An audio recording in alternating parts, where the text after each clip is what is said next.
പ്രഭാഷകന്റെ പുസ്തകം 30-ാം അധ്യായം 21-ാം വാക്യം നമ്മൾ ഇങ്ങനെ വായിക്കുന്നു: നീ അമിതമായി ദുഃഖിക്കുകയോ നിന്നെ തന്നെ മനഃപൂർവ്വം പീഡിപ്പിക്കുകയോ ചെയ്യരുത്.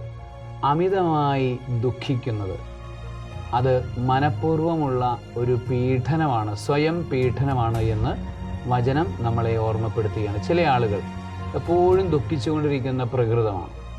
അവർക്ക് ദുഃഖമില്ലാതെ അല്ലെങ്കിൽ ഒരു ഡിപ്രഷൻ മോഡ് ഇല്ലാതെ അവർക്ക് ജീവിക്കാൻ പറ്റാത്ത അവസ്ഥയാണ്. എന്ത് കാര്യം വന്നാലും കരഞ്ഞുകൊണ്ടിരിക്കണം.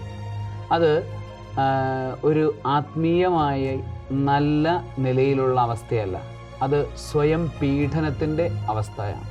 വചനം പഠിപ്പിക്കുന്നു, നീ അമിതമായി ദുഃഖിക്കരുത്. നിന്റെ ദുഃഖങ്ങളെല്ലാം കർത്താവിന് സമർപ്പിക്കുക, നിന്റെ ഭാരങ്ങളെല്ലാം കർത്താവിന് സമർപ്പിക്കുക.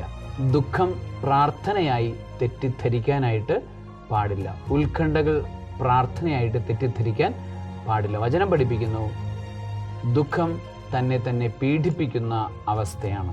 അത് വേണ്ട എന്ന് കർത്താവ് നമ്മളെ പഠിപ്പിക്കുന്നു. സർവശക്തനായ ദൈവം, പിതാവും പുത്രനും പരിശുദ്ധാത്മാവും ദുഃഖരഹിതരായി ജീവിക്കുവാൻ നിങ്ങളെ സമൃദ്ധമായി അനുഗ്രഹിക്കുമാറാകട്ടെ. ആമേൻ.